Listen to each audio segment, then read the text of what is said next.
have a very important week ahead of us, particularly from a macroeconomic perspective, with an interest rate decision from the Bank of England on Thursday the 21st of June and the latest OPEC oil cartel meeting in Vienna on Friday the 22nd.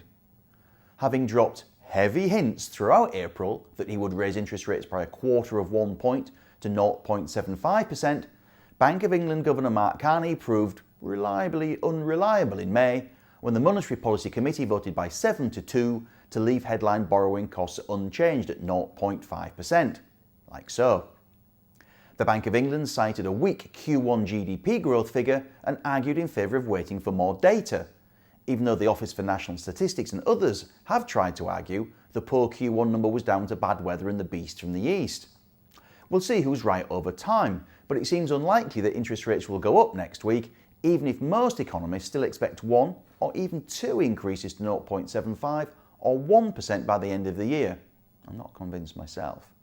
One topic that will be taxing inflation watchers at the UK's central bank is the price of oil. It's now up by some 50% year on year and more than 150% from its lows, something that's feeding through to the UK's petrol station forecourts and pumps, and therefore potentially into inflation. Back in December 2016, OPEC sought to stabilise oil prices by sanctioning a production cut of some 1.2 million barrels a day, with Russia chipping in with a cut of some 600,000 barrels. That's some 1.8 million in total, or around 2% of total daily oil demand. In November 2017, that agreement was extended to the end of this year, so let's see what OPEC and Russia have to say now, especially as there are a couple of complicating factors. Venezuelan production's down owing to economic turmoil in Caracas, Iran may be about to be excluded from world markets again by US sanctions, American shale production is rising, and President Trump is complaining to Saudi Arabia about price fixing, though the Saudis don't want to see oil go down too much as they need the revenues to balance their budget, and Riyadh is still looking to float its national oil firm Aramco on a stock exchange somewhere in the world in the non-too-distant future. The key here then is to see whether OPEC and Russia agree to stick to the production cuts or even extend them into 2019, which could support the price of crude, or whether they back off, which could, in theory, put some pressure on the oil price. Back on the home front, we also have some scheduled corporate news which should be of interest. On Monday the 18th, the latest FTSE 100 reshuffle comes into effect, with Ocado and GVC being promoted to replace Mediclinic and G4S. Equipment hire Ashtead is due to report full-year results on the 19th.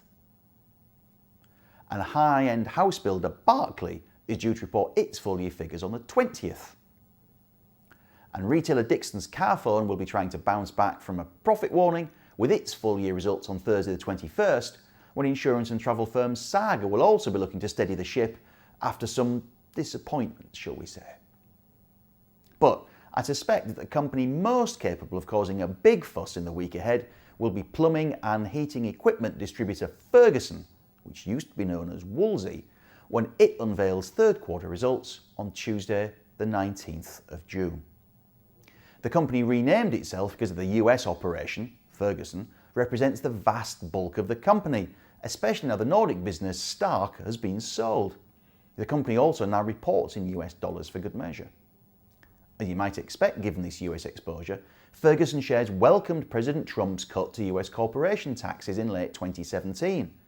In January, the company noted its tax charge for the fiscal year to July would see the charge drop to around 25% rather than the guided 28%, and then run at 21 to 22% going forward.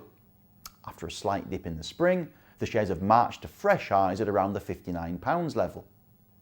That's partly because March's interim results went down well, as the company revealed double-digit increases in profits and sales on a stated basis, a 10% hike in its interim dividend, and a $4 a share special dividend. Ferguson also continues to run a share buyback programme. When it comes to the Q3 figures, analysts will be focusing on 4 things. First, organic sales growth. At group level, this was 7.6% in the first quarter and 7.3% in the second. Second, the geographic trends within the headline numbers. The US, which is 90% of the company's business, accelerated in Q2, but the UK fell, while growth in Canada and Central Europe was pretty consistent.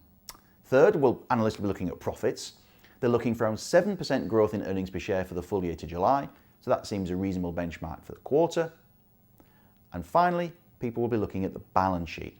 Ferguson ended the first half with $1.4 billion of net debt. The sale of Stark for $1.2 billion will have pretty much covered that, although the company is running that share buyback scheme and it has paid out the ordinary, interim and special dividends. Thank you for watching, and I look forward to seeing you next time.